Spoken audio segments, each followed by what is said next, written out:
Hey everybody, welcome back to my channel, JuJu's Journey. I'm just going to sit and talk. This is my channel about my journey. I'm a 57-year-old widow. My nickname is JuJu. I was named that like 35 years ago by a sweet little precious little toddler who couldn't say my name. And it stuck. My husband called me JuJu. And my grandchildren now call me JuJu. My best friend calls me JuJu. So that's my name, JuJu. And this is JuJu's Journey. I'm a widow now for, gosh, a year and 2 months. Time goes by fast. So this is kind of like my healing journey or my learning how to live again. It's into everything journey. But my daughter got me hooked on these little tiny ACEOs, original artwork. And I just sat here for probably 1 hour and sliced my daughter and my granddaughter's paper so they don't have to cut it by hand. I've got tons of it. This stack, and this stack. And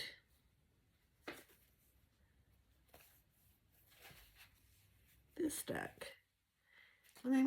Yeah, that's right. All 3 of those. And I have a stamp that, you know, on your ACEOs. Like she has an auction today that's ending in just a little bit. And they're having a bidding war on her ACEOs. Like one of her little 2.5 by 3 inch artwork is already like up to $15 or $16. And she's having the best time. The best time making them. And she's got me hooked. But this is the kind of stuff that we've always done. I don't know how long this is going to last. But, anyway, before I get started stamping, I'll show you mine. I haven't listed mine yet. That's one of mine, my little fish. Mine, I'm using a lot of different mediums. I'm decoupaging and painting. So mine are more abstract right now. This next batch that I do is going to be, instead of abstract, I'm going to try to do more watercolor. This one I think goes this way. And you have to name them. This one's called Still Alive. And you sign the back and you date the back when you made them. Are these pretty? I like this one too.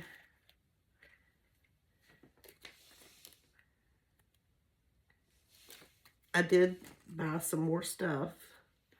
I got some more different kinds of paints that is metallic, so they shine. I don't know if you can see this shimmer. I've had so much fun. I like this one too.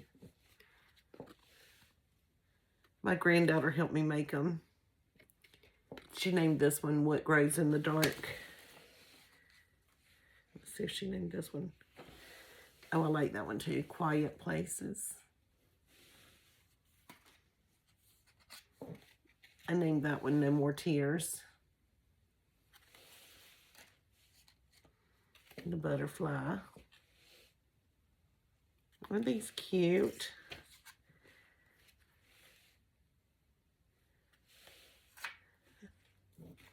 They really do. It's so therapeutic, y'all. And if you go ahead and cut your paper, it's not like you're messing up tons and tons of paper. You're just doodling and having a good time.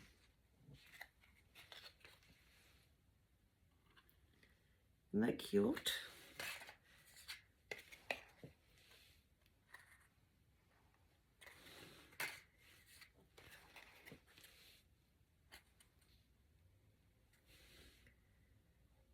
don't know. There's something, it's so much fun.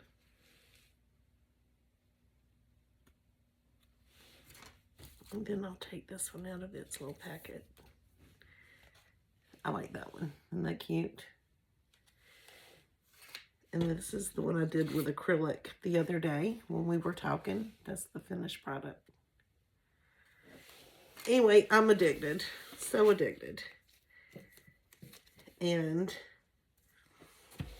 anyway, what I'm going to do while we talk is I'm just going to stamp the back because you have to sign and date it. And I had this stamp and my daughter was like, ah, she wanted to order a stamp. So I don't feel like organizing all my paints because the next thing I'm going to do, I think, is watercolor. And I want to finish here and then set up for that. So guess what? I reached 50 subscribers. I'm so excited. And I told her while I was just sitting here doing nothing that I would stamp her sheets. You know? And so that's what I'm going to do. And I said, well, you know what?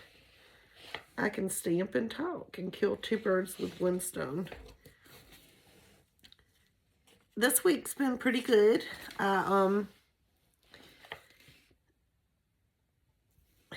I didn't do anything over the weekend. I did not. That was intentional because I'm trying to save money. And this weekend, I will be traveling to the beach to get my car serviced, but that's just a day trip. And that will only involve me getting my car serviced and then eating lunch and then coming back home. My daughter, the one that's getting married, her fiance is working night shift. And so he just started that role at his job. It's not a permanent role, but it is somebody retired. So he's having to fill the void. And so he's working night shift. And so the last 2 times he worked nights, she spent the weekend with me, but we were having an ice storm and a snowstorm. But anyway, this weekend it should be kind of pretty. She really thinks, and I would love to do it. Part of me scared. My husband would have never allowed me to do it.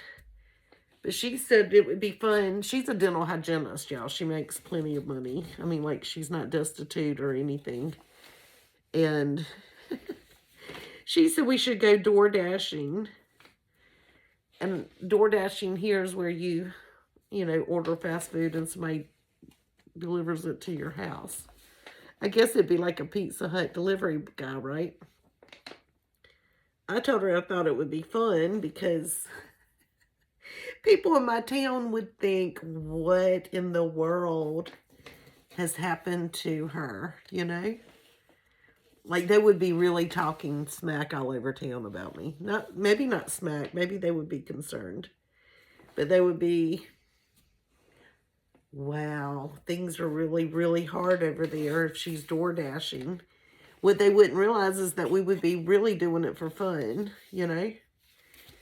And possibly getting paid for it too. But I just think it would be so much fun. I think it would be fun to be on people's Ring cameras. You know, I taught so many children in this town. And there's not a single time that I go anywhere. Even now that I haven't taught in, gosh, I have not worked probably in 12, possibly longer years. You know, time just kind of creeps up on you. And I just think it would be so much, like, I still go places and grown children, now they're adults, run up to me and give me a hug, you know? And that makes me so excited. So it'd be really funny, like if they saw their teacher on their ring cam delivering food.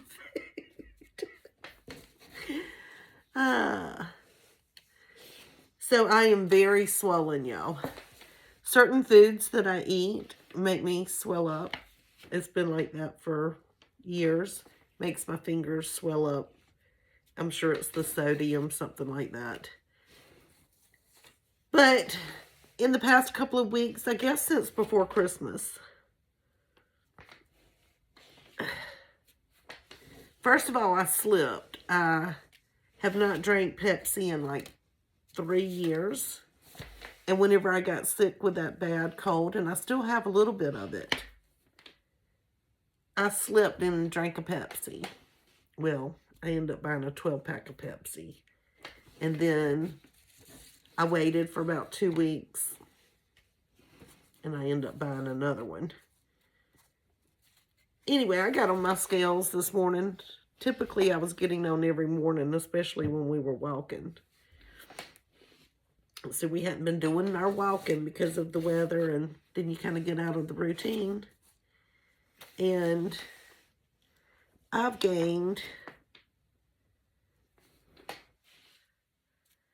like 7 pounds since the last time I got on the scales. So I'm the type person. Today I'm trying not to drink a Pepsi.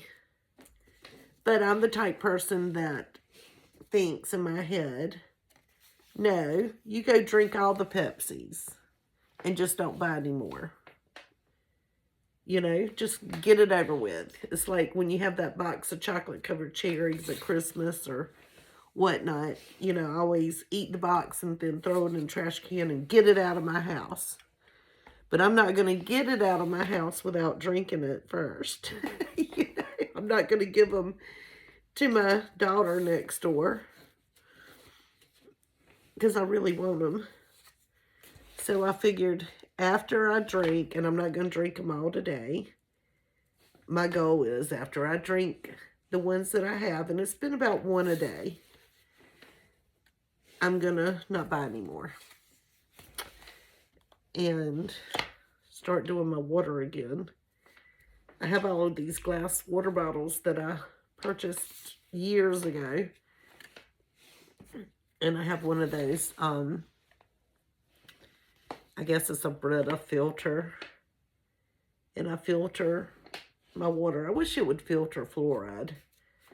But I live in the city, so I filter my water, and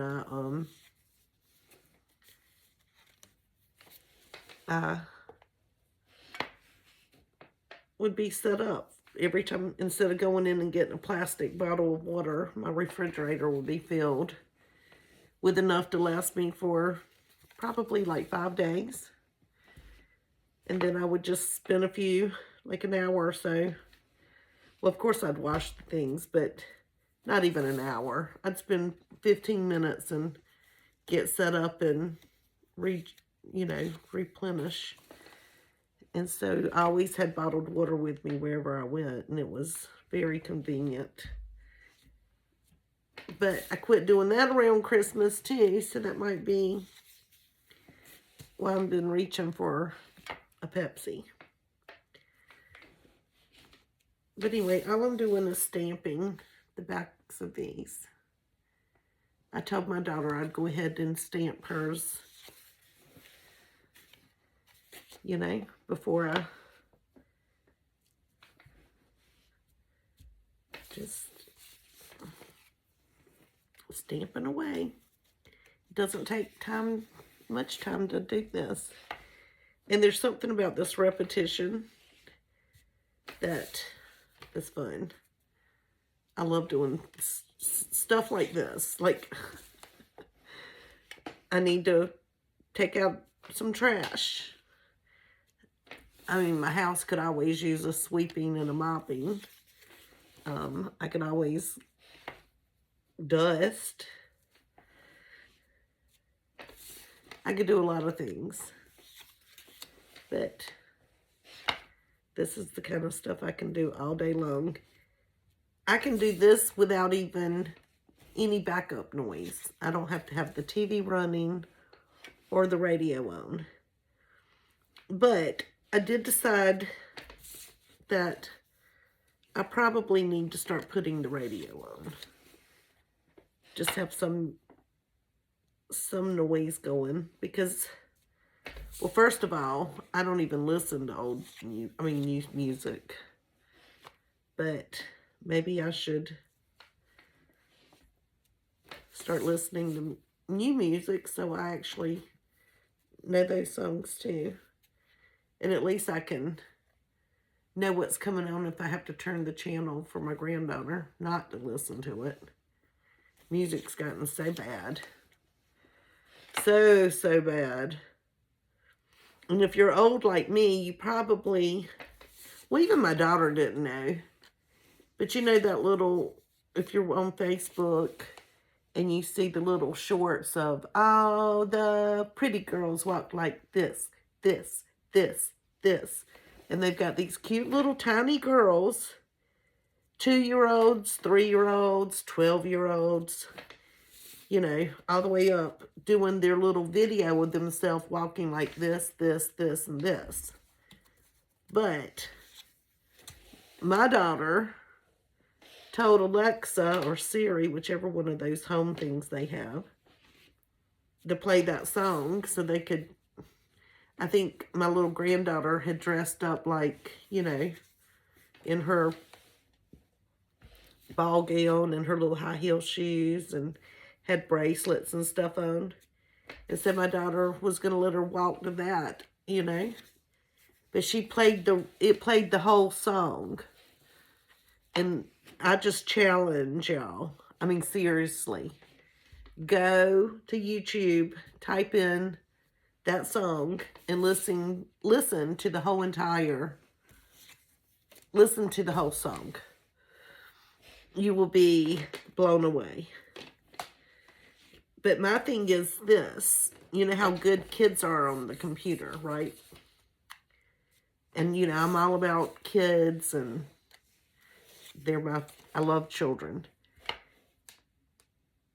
But children, they're going to go search that song when they hear it, and especially if their parents have been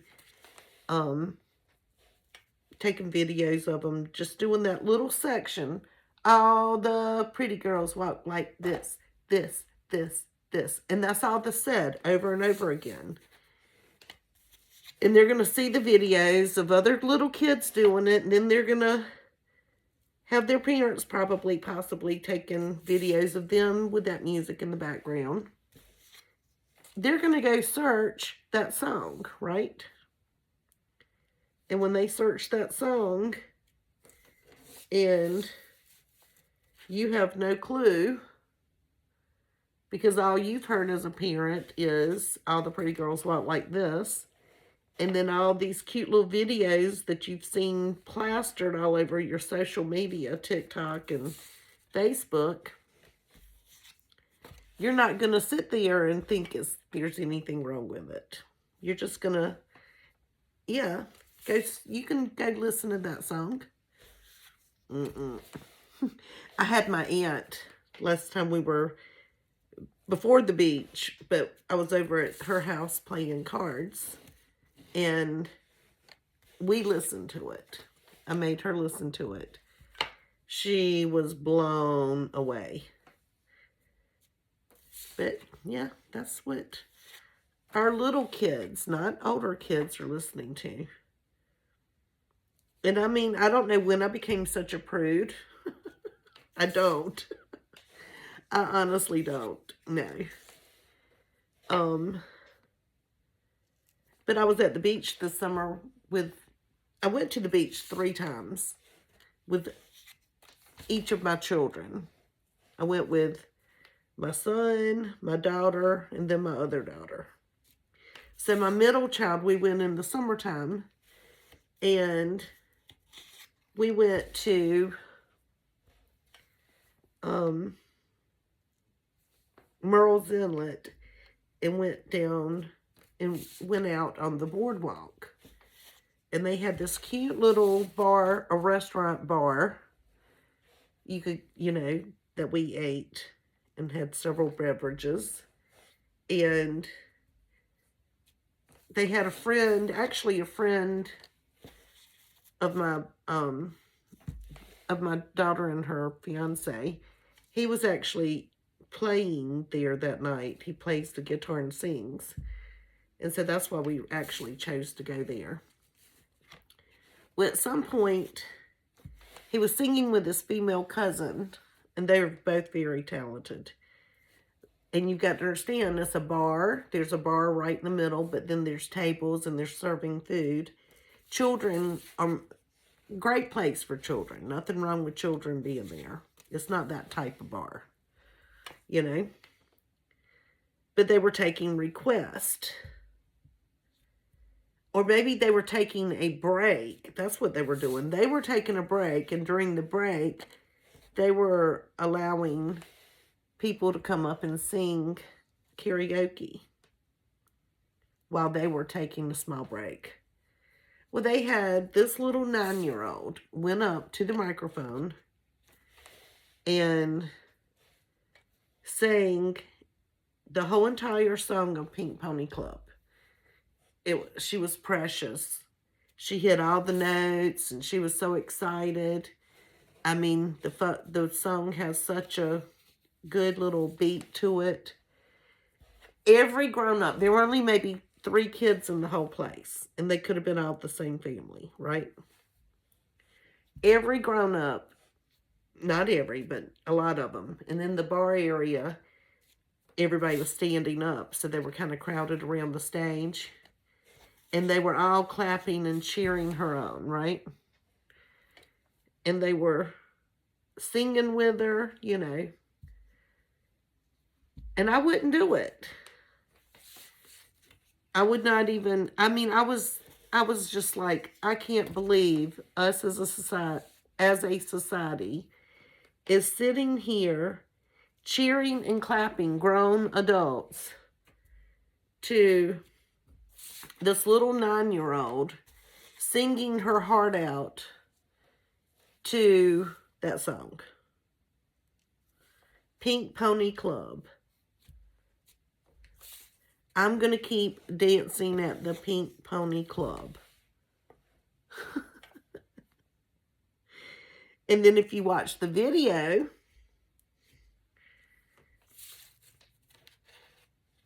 it's clearly a strip place, a strip club.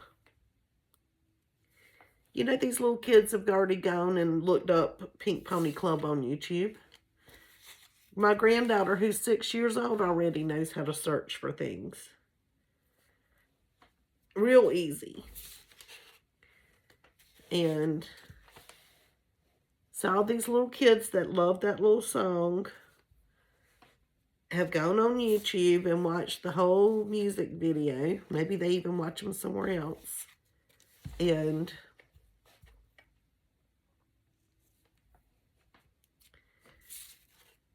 you know,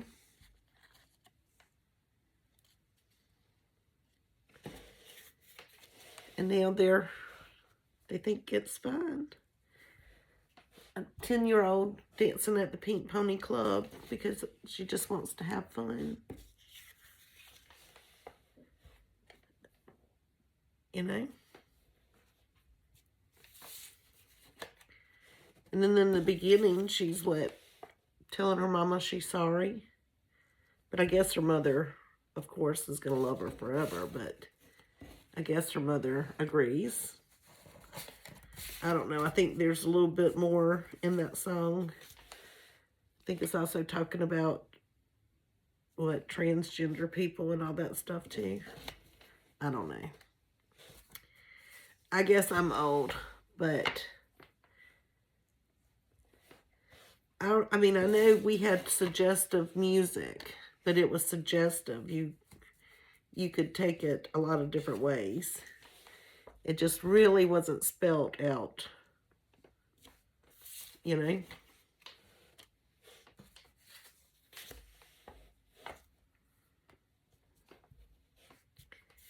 It wasn't spelled out for you to, I guess it's like art. You could use your own interpretation any way you wanted to. But nail music, they don't give you any interpretations. You know, they explain exactly what they want you to hear. And it's crazy. Y'all, I could do this all day long. This honestly makes me so happy. So, so happy. Just sitting here, stamping the back of 3.5 by 2.5 inch cards. But it makes me happy because my granddaughter's doing them too. Hers are really cute. And my daughter, she had shorter paper, like only 2 of these. I only got 2 of these out of 1 sheet of paper. So I guess she had like 5 by 7. Well, actually it was by 6. So maybe it was 4 by 6 paper. But she would just trace. She would cut. She had one that she had cut out, and so she was tracing it. And then she would paint her pictures, because she's like a true artist, y'all. She would paint her pictures in that little area. But my granddaughter, who, she's a real good artist too,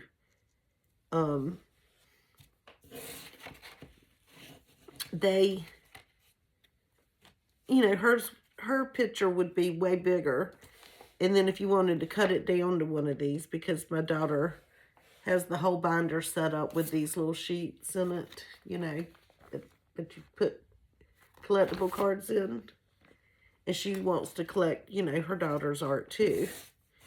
And so my granddaughter is actually making them, and she's signing the back, and she's naming her artwork. They're out of school this week, so they're having fun doing lots of artwork. And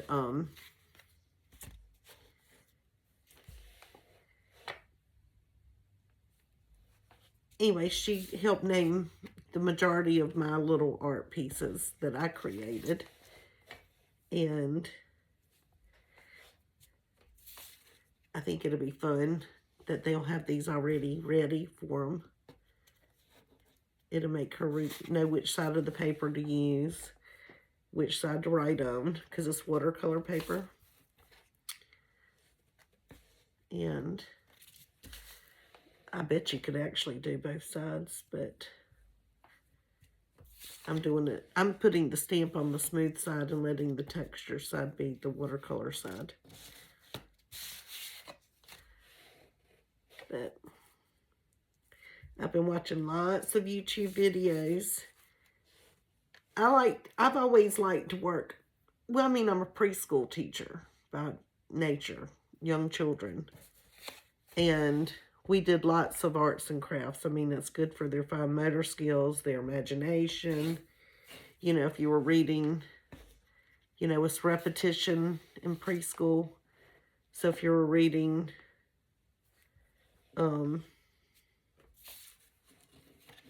Pete the Cat or whatever, of course you're going to do artwork around it. And so my thing is when you're working with preschool students, their fine motor skills have not quite developed. So you may have the outline of Pete the Cat. And then you're going to give them a paintbrush with all this little bits of paper and some glue, and let them glue Pete the Cat, right? Glue all the paper on him. Like you may have the head, and then you may have the arms, the body, and then the legs. And then at the end, you put him all together, and then maybe some of their details, his details like stripes and things like that could be. But anyway, in the end, we would create a beautiful piece of art that preschoolers could never have done on their own. Now, the 5-year-olds, possibly, yes. 4-year-olds, a little bit. But when you get down to 3-year-olds and 2-year-olds, you know, you just want to let them work with lots of different mediums. You know, finger paint, painting with sponges, watercolors, all of it. Making your own paint, just everything. Everything you can imagine. It's just so much fun. I mean, we did it all. We did all. I did everything you could possibly imagine in 3 hours. Those kids, we were busy, and they loved every bit of it. My favorite activity is dyeing rice, and then gluing the rice on. And that was so easy because as a teacher, we would do some art projects one-on-one, right? And so let's say we were learning the colors. I worked at a church preschool, so let's say we were talking about Noah's Ark and the rainbow, right? So I'd have a rainbow. Well, our science project would be coloring the rice. We would do that like the week before, and we would have Ziploc bags of all this rice, and the kids would help put the colors in the Ziploc bags and help us mush it up when we put the rubbing alcohol and the food coloring and, you know, everything that we needed. They helped do it all. And then, you know, of course, we dry it out and have it ready for our art projects. But then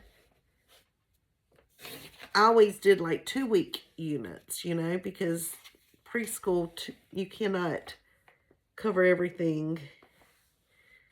Well, I mean, I also had 2 classes, Monday, Wednesday, Friday, Tuesday, Thursday. So all of my little units were 2 weeks. And so I had a blank rainbow, you know. And then maybe 1 week we colored the rainbow. Let them just color it as we were talking. And then I'd keep that coloring book sheet. Usually it was printed on cardstock. But I'd keep it.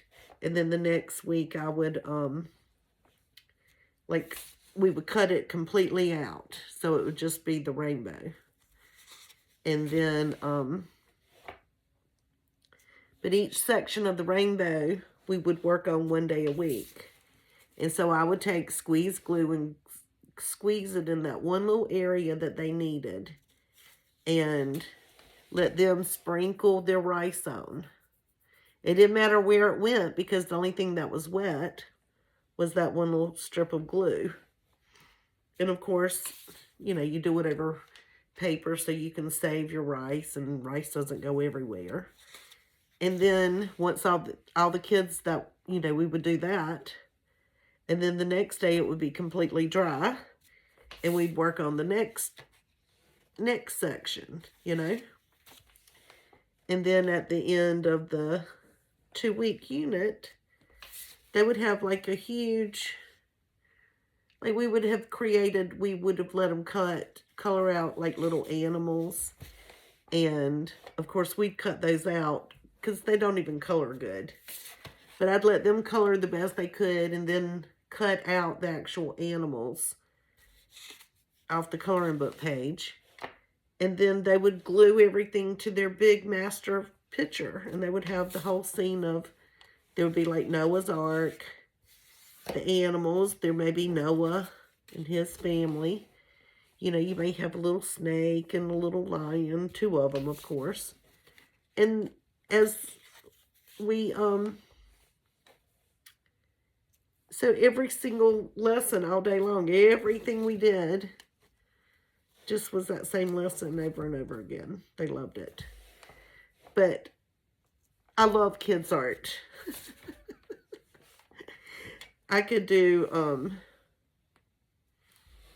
crafts all day long. And I love watching my granddaughter. Love it too. She's just like her mama. My baby, she's actually can paint too, but the way she always knew that, this is what she said the other day. She didn't even try to dabble in it because Hannah was so much, oh, I didn't mean to say her name. One child was so natural at it, like just ever since she was little, could look at anything and just draw it or paint it. And everybody would make such a big deal out of her work that she didn't do it because she knew she wasn't as good as she was, you know? But she's good too. She can really paint and draw and do things like that. So I think this weekend we're gonna, if we don't do Uber, what did I say that thing's called? That delivery service. I just think it would be fun to be on people's ring cams. Hey! And they can say, oh my God, is that JuJu? What's JuJu doing delivering my food, DoorDashing my food?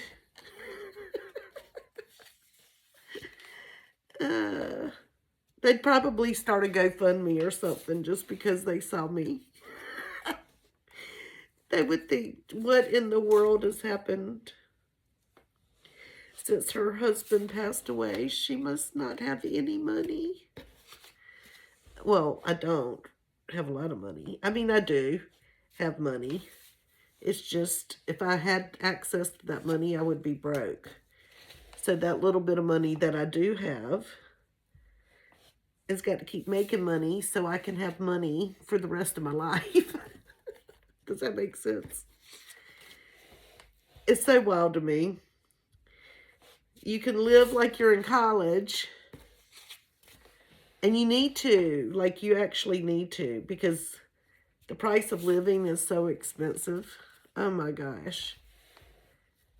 I mean, it makes complete sense. I mean, I do have to pay my bills for the rest of my life. So it's pretty good that your money can actually sit there and never go down and actually go up, keep going up. Not a lot because, you know, you still have to live, but you can actually get an income every single month and still not working. And I don't know, it's just amazing. My little guy's good. I love him. I honestly feel blessed that he's in my life, you know. His whole team, you know. I don't know if every one of them is that wonderful, you know.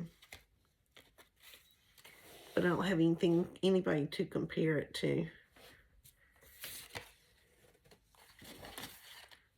Nothing to compare. Everybody that I've had to do any type of major business with that is for our life, going like major life, is by people's parents that I met working in my preschool. We were such a hands-on, like we had the parents so involved. And the parents liked being there too. I mean, you would have daddies coming, getting off work and coming to our little parties and get-togethers. And I don't know how every other teacher was. But I wanted us all to be like a family, you know? I didn't want them to think... I mean, we just acted like we were having Sunday dinner together every time we would have a class party. The grown-ups laughed and had fun just like the children did. You know? And so even the parents to this day of those little kids that run up and give me hugs, when I see the parents, they also reach out and give me a hug. And they'll always tell me sweet little things about that was their favorite time of life with children. like we made such an impact. Like it was fun. We made it fun for the parents to be, you know, they just really enjoyed everything that we do or did. Well, like I said, I can't say we. I'm talking about in my classroom. I did start an after-school care program there that really took off and did very well. And whenever I resigned and quit my job,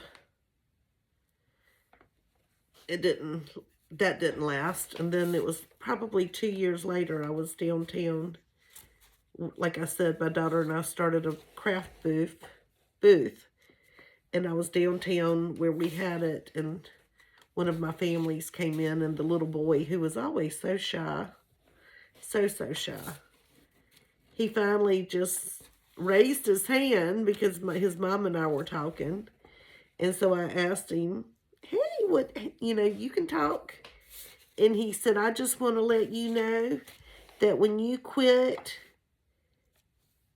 that place went downhill and we stopped going. We found a new place to go. It was not the same without you. And he was only like 7 or 8 years old, y'all. And he felt compelled 2 years later, it could have been 3 years later, to tell me that when I left, things were not the same. And they found a new place because it just was not the same. Well, his mother looked so embarrassed, because she was a sweet soul too. She was kind of shy. She was actually a professor at our college, but she was kind of she wasn't outspoken, and we started laughing. I didn't laugh at the little boy. I told him, oh my goodness, thank you. And then the mom and I gave each other that look, and she was like, I can't believe he just said that. She goes, I can't believe after all this time that's what he's thinking about. And I said, I can't either. And she said, but no, he's right. It was horrible. She said, it's funny how when one person leaving can make a difference on the whole group, the whole program. And I don't think that I held the whole program together. Don't get me wrong. Don't make me think that I have that big of a head. But yeah, you do have certain people. Life goes on. Places will not close just because you leave. But you always have, and you may be that person yourself. There's one person that will go the extra mile to make sure everything's running properly, And they're usually the person that gets overlooked. The person that gets taken advantage of, The squeaky wheel normally gets the grease, so to speak. And that's usually how it goes. But whenever I stopped enjoying my job, and it was all due to politics, had nothing to do with my job, I could do that every day for the rest of my life and be the happiest person ever. Summer camp, every week we went on a field trip, whether it was loading up on the bus and taking 40 kids to the zoo, or I could just go on and on. The museums, all over. We did everything you could imagine. And I would still do it over and over again. And, no, but when politics start taking place, it's usually grown-ups, it's usually new management, even new deacons in the church, people, new preacher. It could be a bunch of different things. But whenever I